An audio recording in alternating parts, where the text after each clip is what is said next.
Hey, what's up guys, and welcome to my 14th Python 3 tutorial. Now, in this tutorial, I'm going to be going a little bit more in-depth in lists than I did before.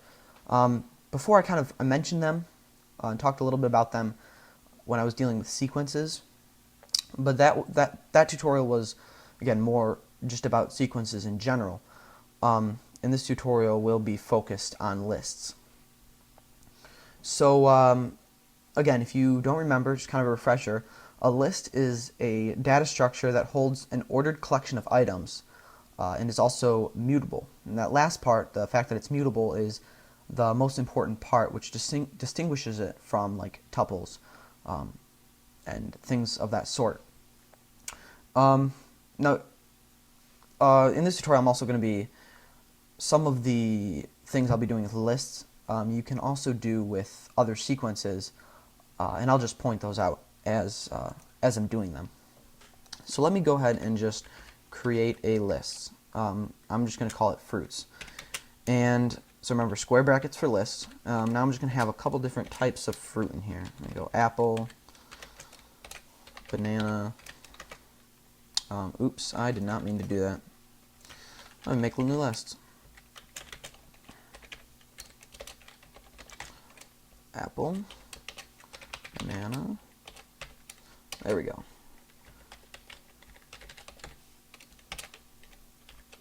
One more. Alright, it's a great list. So now, I can just print the list real quick just so you can see it in all its glory. So there you go. Alright, so the first thing I'm just going to show you, I've already talked about, and that's using the index number to access a value, and this would access the value at index 2, which is strawberry, of course. And I kind of showed you that just as a refresher, but also to show you this next thing. And this is a feature you can't use in tuples or anything else, only in the things that are mutable.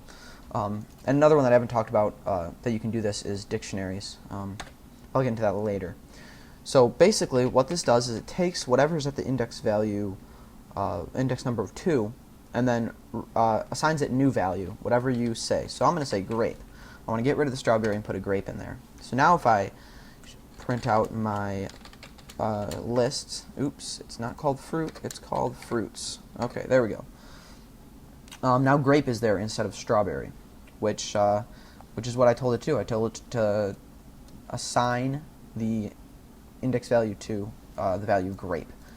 So this next one you can actually use on all types of sequences, and that's using len. And len stands for length, and so of course it'll give me the length. And that's important when you want to just in when you're programming different times, you'll need to know the length of your list or just of your sequence, and you won't know it. You won't necessarily know it, so you have to use len. And then, so that here is del, which stands for delete. What this does is it deletes whatever value is at the index number that you specify. So in this case, 2, which remember is grape, because I put grape there instead of strawberry. So now there is no grape, only apple, banana, and orange. And if I take the length, oops. Now it'll be 3, of course, because there are only 3 values. Now I'm going to show you the membership tests. Again, this is in all types of sequences, and this is, like it sounds, testing whether something is a member of the list. So if I go apple in fruits, it'll give me true because apple is in fruits. But if I do strawberry, let me put quotes around that, in fruit, it will give me false. But I can do something like this, and let me remember the quotes. Strawberry not in fruits, that will give me true because strawberry is not in fruits. So if you wanted it to return true if it's not in the list, then you would use the not in membership test. And what if, you know what, I actually did want grape still on my list. What was I thinking? So let me do, use what is called a method.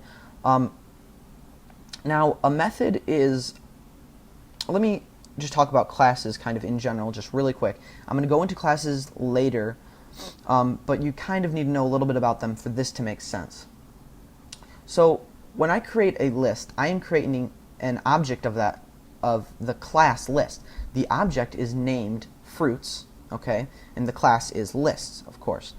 Now, each class has methods which are kind of unique functions to that class, and these methods are used using dotted notation, right, a period, and this dotted notation is using to access the methods. So when I put the period there, you can see these pop up right here, and these are all the methods that the class list can use.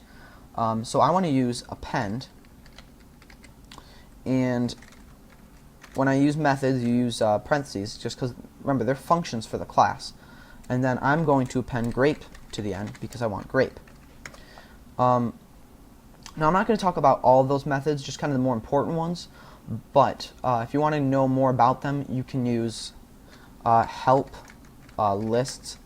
Will tell you about those methods. So let me look at my fruits real quick, and you can see, yep, there's grape on the end, just like I wanted it. Append only attaches it to the end of the list. So now another method that is pretty important for lists that you probably saw pop up there is the sort method.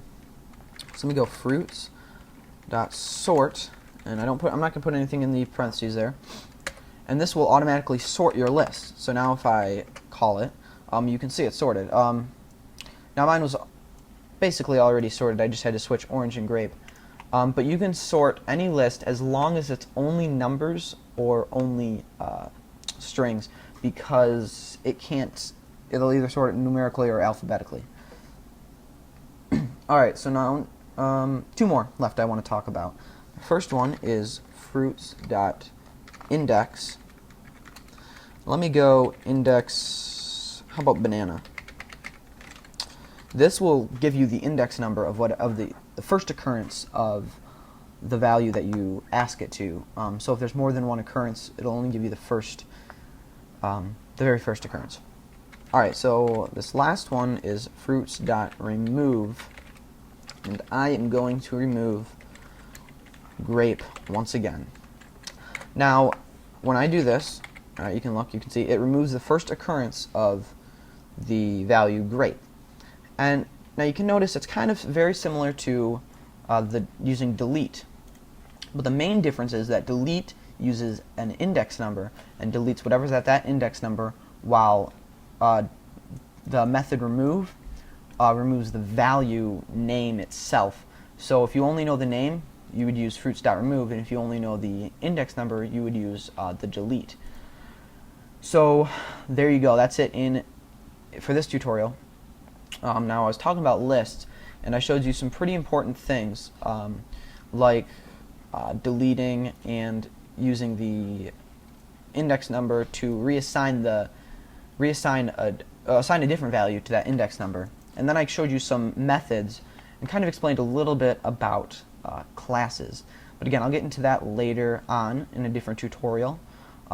Classes are pretty important, so you can look forward to that. And then membership tests, using in or not in to check if it's in the sequence or not in the sequence, of course. Alright, so that's it. Thank you for watching, and see you next time.